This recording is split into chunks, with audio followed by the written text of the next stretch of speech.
Bismillahirrahmanirrahim. Al-libas.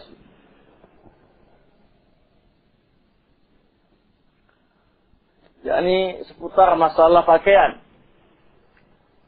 Pakaian wanita muslimah.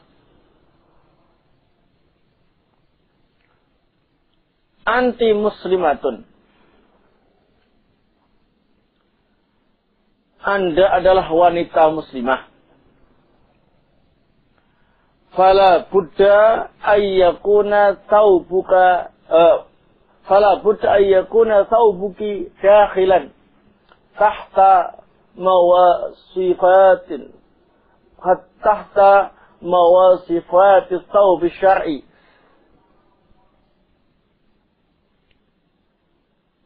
Maka wajib bagi Anda untuk memasukkan baju Anda di bawah aturan-aturan baju syar'i. Menjadikan baju Anda sesuai dengan aturan-aturan baju yang disyariatkan. Fayakunu fadfadan la yasif wa la yasif. Bajunya harus lebar dan tebal. Fadfadan itu lebar dan tebal. Yakni la yasif tidak transparan, nerawang begitu bahasa.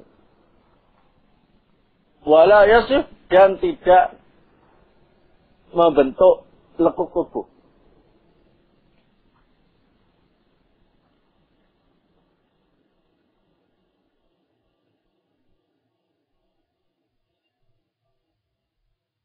Innama yusamma nisfal qam wa rub'al qam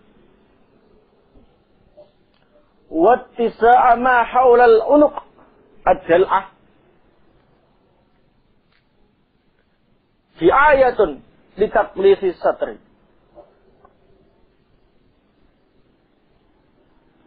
Sesungguhnya pakaian yang biasa dikenal dengan nisful qam. Apa itu?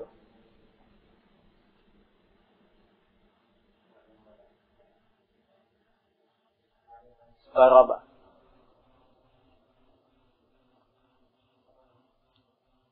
Separuh lengan.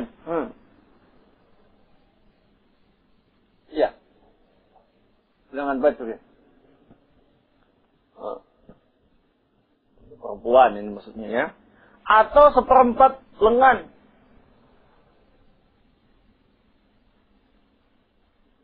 Seperempatnya lengan ibu. Tahu sendiri. Atau nggak pakai lengan.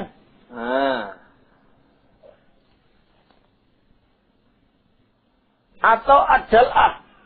Adal'ah itu pakaian yang dibikin bodinya, lehernya itu lebar. Jadi, tahu ya? Lehernya yang lebar itu ya. Bajunya itu. Sehingga sampai sini tok. Semua lehernya bisa kelihatan. Sampai pundaknya juga kelihatan. Karena cantolannya itu dipaskan di ujung pundak. Namanya adalah. Ya. Ini semuanya adalah tujuannya untuk membuka aurat wanita. Li'annal mar'ata asna'a dhahabiha wa iyabiha wa rukubiha as-sayyarata wa nuzuliha rubbama kasafa min hadzalika. Karena perempuan itu kalau pulang pergi atau naik mobil atau turun dari mobil biasanya seringkali itu semuanya kelihatan. Ya. Nah, ini rasa-rasanya kalau kita bahas tentang sifat-sifat atau ciri-ciri model-model baju muslimah yang sesuai dengan syar'i kurang mantap, ya. Bagaimana sebetulnya baju-baju muslimah yang sesuai dengan syar'i ketika keluar rumah atau ketika tidak di hadapan mahramnya?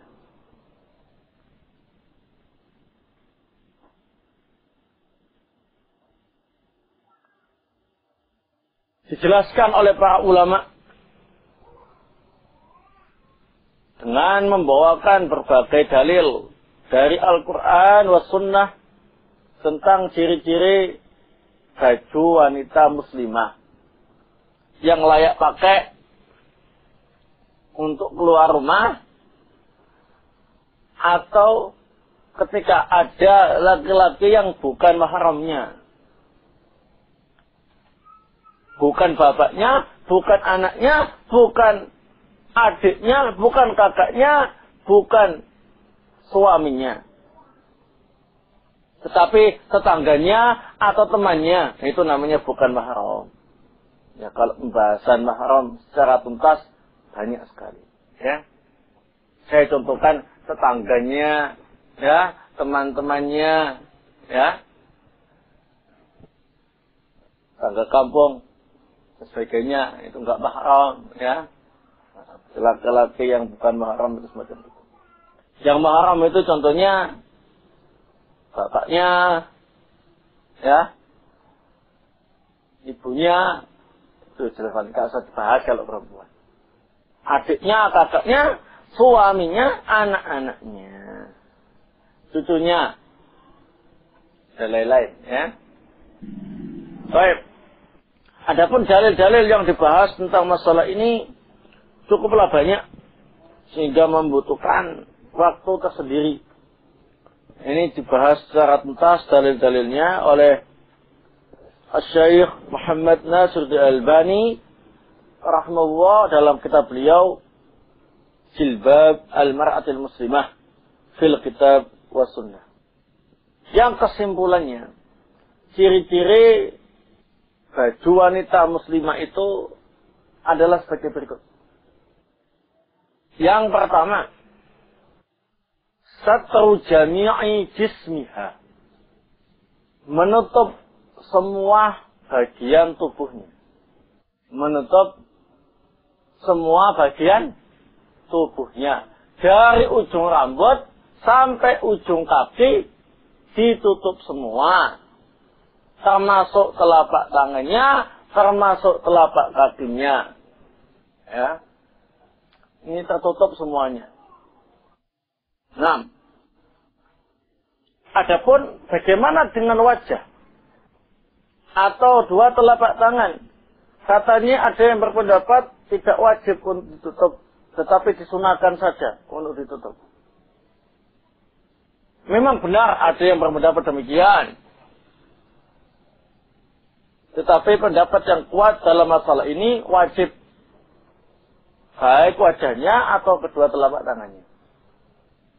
Dengan dalil-dalil yang lebih kuat. Di antara dalil yang dipakai oleh yang berpendapat sunnah saja, tidak sampai wajib, adalah firman Allah Subhanahu wa taala, "Wala yubdina zinatahunna illa ma dhuhara minha." Surat An-Nur ayat 31.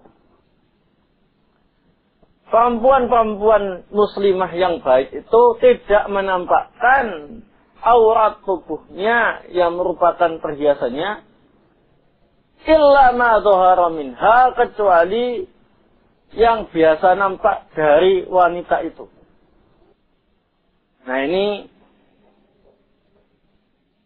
mereka yang mengatakan sunnah berpendapat bahwa Ibnu Abbas radhiyallahu taala anhuma berpendapat kecuali yang biasa nampak dari perempuan tadi ialah al-wajhu wal kaffain, wajah dan kedua telapak tangan. Ya, wajah dan telapak tangan. Nah, adapun pendapat yang mengatakan wajib, bahwa yang dimaksud dengan ma dhahara minha itu ialah asyad. Baju yang dia pakai itu, baju yang biasa dia pakai itu nampak yang tak bisa ditutupi lagi untuk penutup. Ya, ini pendapat yang disampaikan oleh Abdullah bin Mas'ud radhiyallahu taala anhu. Pendapat yang kedua inilah yang diuruskan oleh kebanyakan para ulama. Di antaranya ialah Asy-Syaikh Asy-Syafi'i rahimahullah, kemudian Asy-Syaikh Muhammad bin Shalih Al-Utsaimin rahimahullah, dan para ulama yang lainnya. Bahwa arti ma dhahara minha itu ialah dunia yang dipakai itu. Jadi wanita-wanita muslimah yang baik itu tidaklah menampakkan perhiasan tubuhnya, yakni aurat tubuhnya.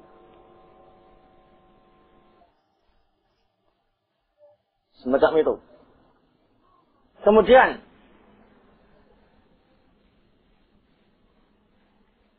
dalil yang dipakai oleh pihak yang mengatakan sunnah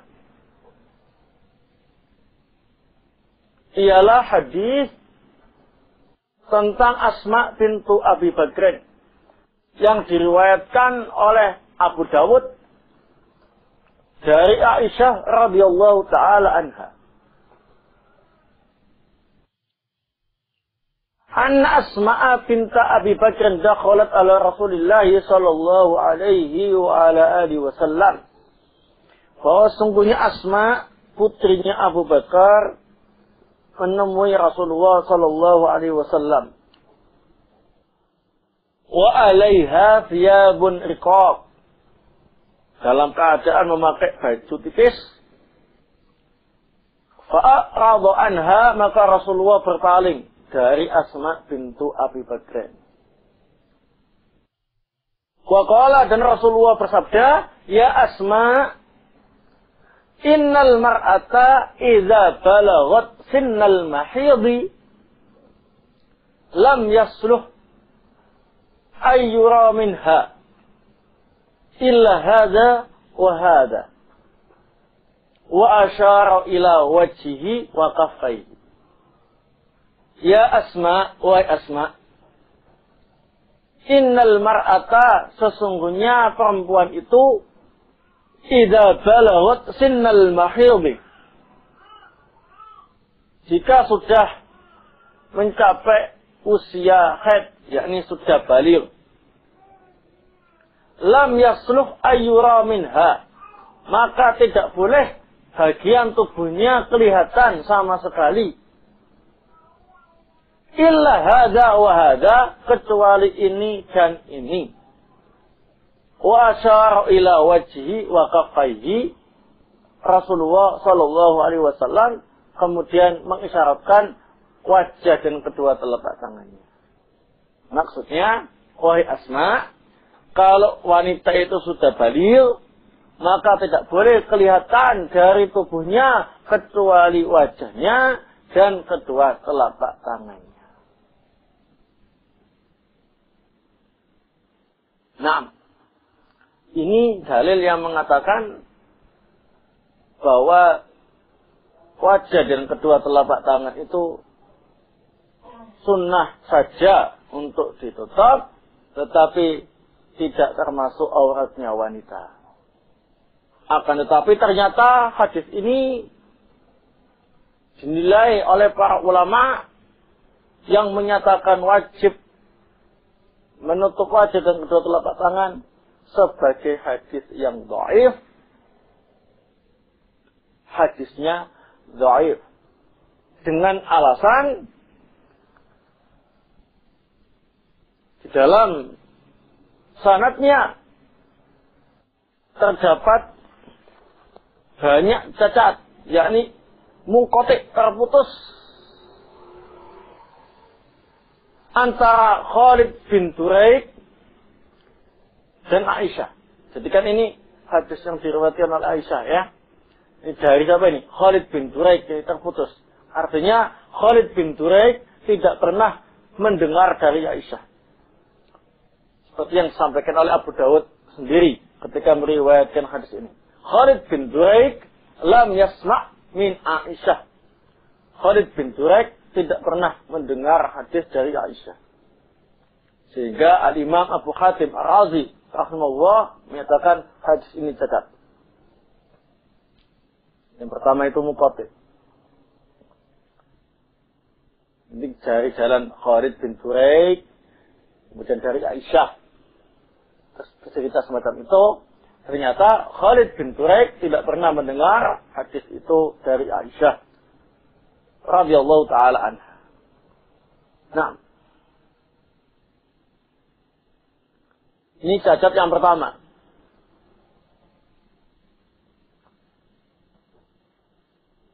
Sebetulnya cacat yang lainnya masih banyak. Akan bisa dikatakan ini dhaif jiddan hadisnya. Ya.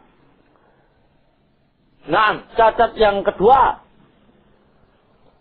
Sebelum Khalid bin Duraik itu ada rawi yang namanya Qatadah. Nah, Qatadah dalam hal ini mudallis. Wa qad an. Qatadah ini terkenal mudallis. Suka menyembunyikan rawi yang sebenarnya.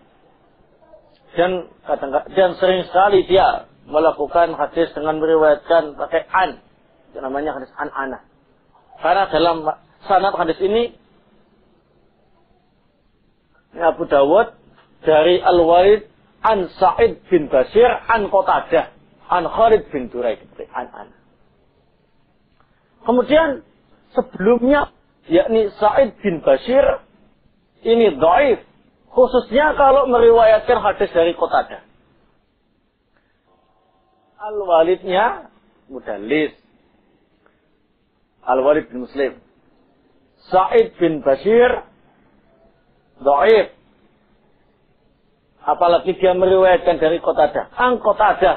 Qatadahnya mudallis dan sering meriwayatkan dengan lafaz an. Kemudian Qatadah an Khalid bin Duraik. Khalid bin Duraik an Aisyah, dari Aisyah. Nah, Khalid bin Duraik ini ternyata tidak pernah mendengar Aisyah. Ini hadisnya dhaif jiddan. Seandainya saja ini sahih. Sekalipun, ini kata para ulama, ini sebelum turunnya kewajiban untuk memakai hijab. Sebelum turunnya kewajiban untuk memakai apa ini? Hijab, jadi menutup semua tubuh wanita itu. Seandainya saja tapi. Ternyata hadisnya apa ini? Dhaif jiddan. Nah, ini dibawakan oleh yang mengatakan sunnah saja. Menutup wajah dan kedua telapak tangan. Kemudian disertai dengan syawahid, penguat-penguat yang lainnya. Ternyata syawahid-syawahidnya nggak ada yang kuat. Nah, seperti itu. Dan masih banyak lagi dalil-dalil yang lain yang kalau dibandingkan antara yang mengatakan wajib dan yang mengatakan sunnah itu lebih mantap dalilnya yang mengatakan apa ini? Wajib menutup wajah dan kedua telapak tangan. Nah, kalau kaki, telapak kaki, ya itu nggak ada ikhtilaf, wajib ditutup. Jadi yang pertama syaratnya itu semua tubuh wanita dari ujung rambut sampai ujung kaki ditutup semua. Bajunya seperti itu, ya. Ini baju resmi untuk keluar rumah atau untuk ketika ada laki-laki yang bukan mahramnya, bukan bapaknya, bukan mbahnya, bukan pula kakak adiknya, bukan pula anak-anak dan cucunya, bukan pula suami. Ya. Ini syarat yang pertama. Syarat yang kedua. Bahasanya banyak kalau kita ikuti terus ya. Ayyakuna satiran lima wara'ahu. Yakni kain yang dipakai itu bisa menutup kulit yang ada di dalam. Ini apa ini? La yasif. Alla yakuna syafafan. Yakni tidak apa ini? transparan. Ada model-model kain yang tipis. Kalau terkena sinar matahari, semua tubuh yang di dalam itu kelihatan. Jangankan ada sinar matahari, nggak ada sinar matahari saja, Pak, kelihatan. Apalagi yang dalam itu misalkan pakai sesuatu yang tebal, kelihatan juga yang dalam malahan. Ya. Aus dalamnya kelihatan, ya. Yang dalam-dalam itu kelihatan semuanya. Nah ini walaupun yang ditutup itu ujung rambut sampai ujung kaki. Tapi kalau bagian dalam-dalam itu kelihatan semua, ya nggak boleh.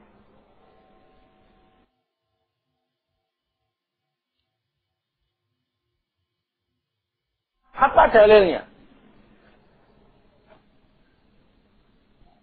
Dalilnya ialah dalam hadis riwayat Imam Muslim.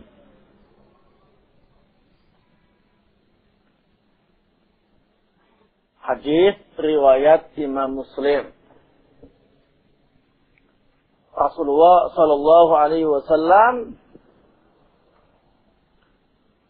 beliau bersabda, "Sinfani min ahlin nar lam arahuma." Ada dua kelompok calon penghuni neraka yang tidak pernah aku lihat sebelumnya.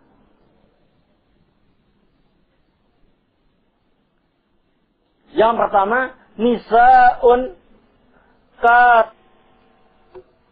ariyatun mailatun mumilatun ru'usuhunna mislu asnimatil bukhti la yadkhulnal jannah wa la yajidna rihaha.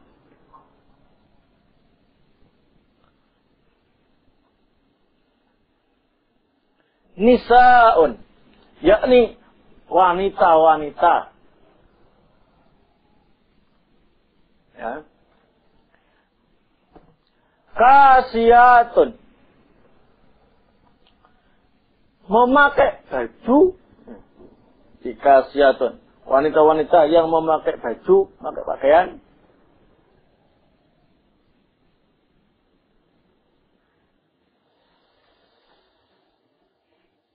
Ariyatun, tetapi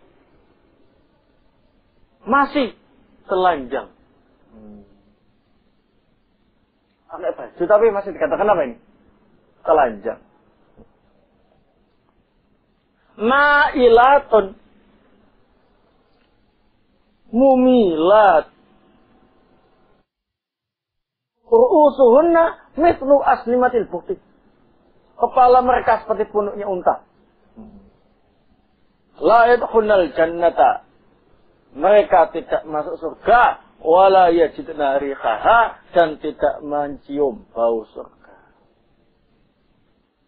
Nah,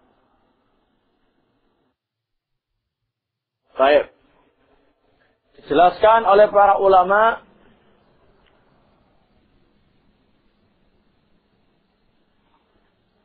di antaranya ialah Syekhul Islam Ibnu Taimiyah rahimahullah,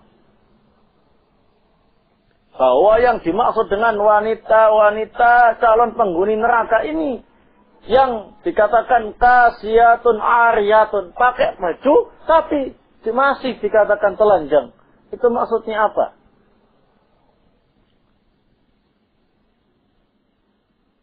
Dia mengatakan bi antaktasiya ma la yasturuha, dia memakai baju yang tidak menutup semua tubuhnya.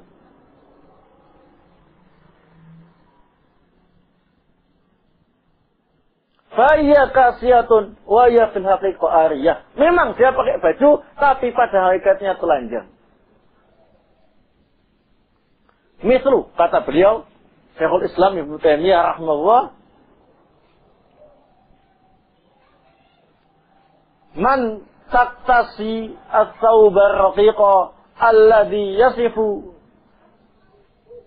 basrataha, seperti orang yang memakai baju tipis sampai kelihatan kulitnya.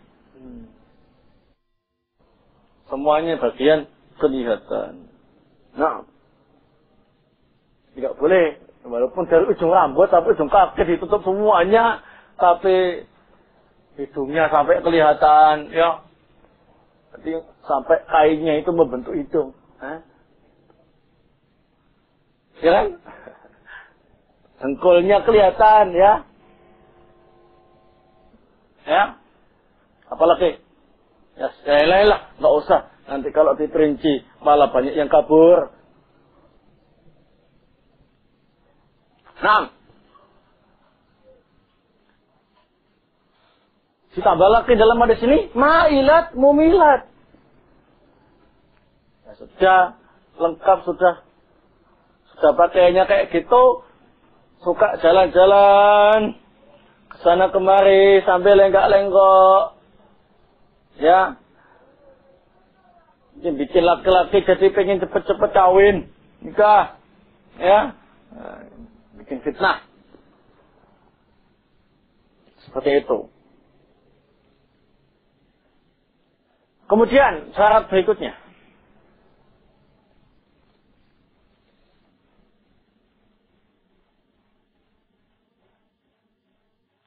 alla yakuna fihi zina.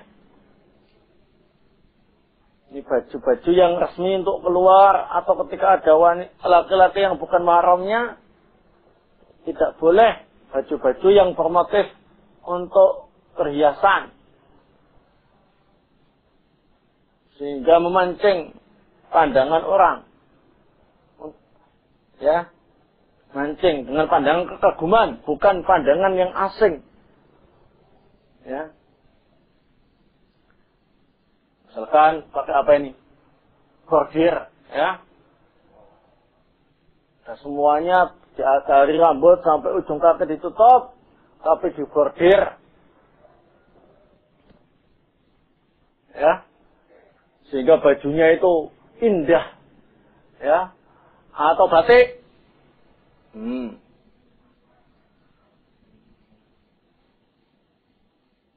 Pokoknya yang diukir-ukir, ya, yang didesain supaya menarik perhatian orang, supaya kagum.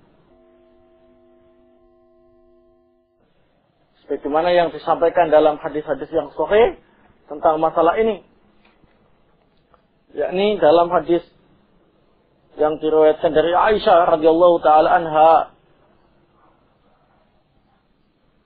juga disebutkan tentang masalah ini.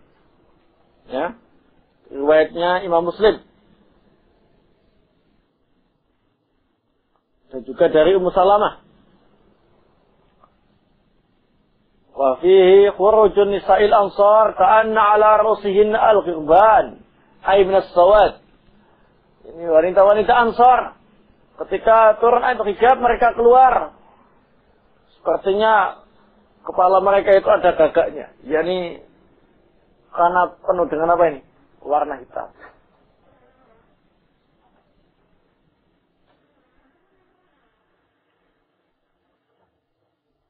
Nah, begitu. Baik. Ini syarat-syaratnya. Masih banyak lagi, ya. Bukan berarti misalkan menggunakan warna coklat tidak boleh. Boleh, ya, tapi warna yang gelap-gelap, yang tidak memancing perhatian dan tidak pakai dikasih motif-motif yang bisa memfitnah laki-laki, ya. Nah, ini sebetulnya pembahasannya masih panjang, masih banyak sekali bagaimana di hadapan mahramnya pakaiannya selain suami dan lain sebagainya.